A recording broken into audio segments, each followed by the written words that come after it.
जब तक तुम वादा नहीं करते मैं यहाँ से नहीं जाऊंगी। मैं नहीं कर सकता वादा। कर सकते हो, इंसान अगर चाहे तो सब कुछ कर सकता है।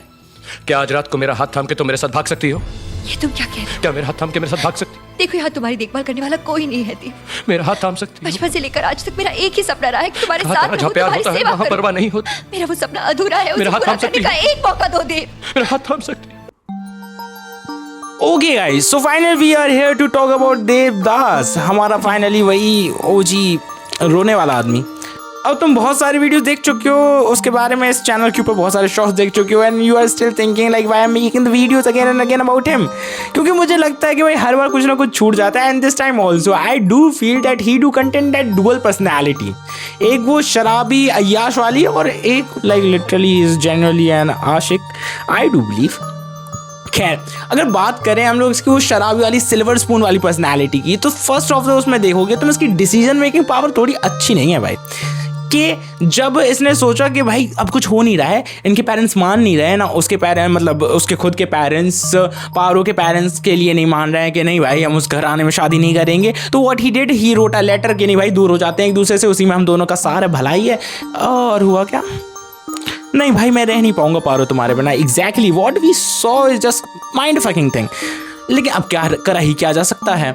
एंड द सेकंड चीज़ जो हमको इसको देखने के बारे में मिली कि हाईली इम्पल्सिव है भाई ये आदमी।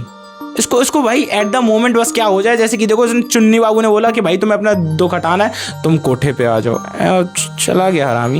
And second of the thing is कि इसको शराब नहीं पीनी थी, शराब भी पी ली इसने। इसको बस एट द मोमेंट क्या हो रहा है, इसको हरामी को बस वो करना है। और लेकिन कभी कभी इसकी ऑफ टाइमिंग हो जाती है बुरी यार।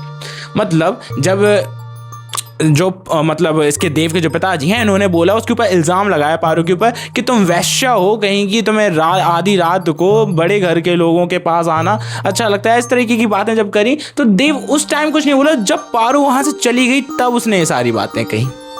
और हमारी भोली भाली पारो प्यार में डूबी हुई है, अब क्या ही समझती है उसने। वो तब भी बोल रही थी कि अब देव ने तो ये बातें नहीं करी, देव के पिताजी ने बात करी है, मेरा लगन तो देव से होगा, उनसे थोड़ी होगा।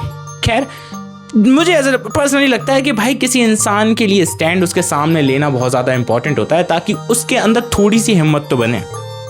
खैर देव ने ऐसा करा नहीं भाई, जो कि मुझे लगता है इसकी सिल्वर स्पून वाली अय्याश वाली जो पर्सनालिटी है वो ज़्यादा एनहेंस होती है। और इसके अपार्ट भाई कि मेरे को एक हमेशा से डाउट रहता है कि इस बहन जो पैसे आते कहाँ से हैं, क्योंकि हम लोग ने देखा है भाई कि इसको घर से निकाल दिया गया था, ज़मीन जायदाद इसको मिली नहीं, इसने सब कुछ दे दिया अपने भाइयों को कि भाई तुम लोग रखो, मेरा क्या है, मैं तो भाई बैरागी आदमी हो चुका हूँ। अपना श्राद्ध रात कराने की भी सोचने लगता है फिल्म में, लेकिन भाई शराब के लिए बराबर पैसा है। चुन्नी बाबू भी एक टाइम पे चले जाते हैं। I am still confuse how he is making the money.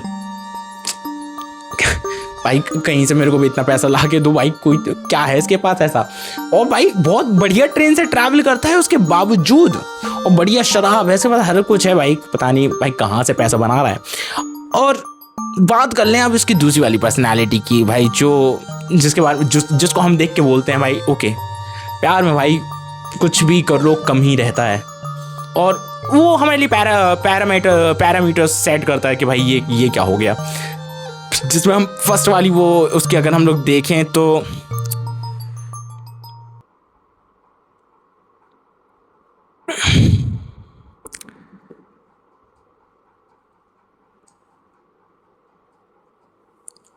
I don't believe in Dev. I don't believe he is a aashiq anymore. Simply ये वीडियो यहीं पे ख़त्म करी जा सकती है और काफ़ी सारे लोग तुम यहाँ से जा सकते हो। आई डोंट बिलीव कि वो आशिक है भी, ज़रा भी, नॉट इवन अ फ्रैक्शन। हाँ वो अपने बातों पे टिकता है, अपने शब्दों पे टिकता है। उसने बोला था कि वो मरने के बावजूद उसके पास आएगा, मरते टाइम तक उसके पास आएगा। वो गया, वो बैठा वहाँ पे, रुका, रोया भी। एक बार देखने को उसने पूरी कोशिश करी उसको। और रही बात उसके हाईली इंपल्सिव होने की, तो हाँ मैं मानता हूँ कि नहीं आता समझ कुछ प्यार में कि भाई तुम क्या कर रहे हो क्या नहीं कर रहे हो। तुम्हें एट द मोमेंट बस तुम कुछ नहीं आता, तुम क्या कर रहे हो एट द टाइम, तुम कंट्रोल में नहीं रहते हो। I highly believe in that as well. और हाँ ये बात भी नहीं हटाई जा सकती कि वो उसके बिना रह नहीं पाएगा। ये बात भी नहीं हटाई जा सकती कि वो सिर्फ उसका ही होके रह गया है। तुम मानो या ना मानो, वो हो या ना हो, वो उसके साथ हो या ना हो, उसका खुश रहना बहुत ज़्यादा ज़रूरी है पारो का, देव के लिए। देव इस चीज़ को बहुत अच्छे से मानता है। तो सिर्फ वो आशिक नहीं है, अब वो एक तरीके से मैं ये कहूँगा कि अब वो उसका जैसे एक भक्त होता है ना, जैसे जो ईश्वर और भक्त के बीच में जो रिश्ता बनता है, वो पारो और देव ने अपने बीच में बना लिया। वो एक दूसरे को एक ईश्वर की तरह देखते हैं, पर एक दूसरे के नहीं हो पाते। वो दोनों एक दूसरे के लिए आसमान में बसते हैं, लेकिन धरती पे कभी नहीं आ पाते।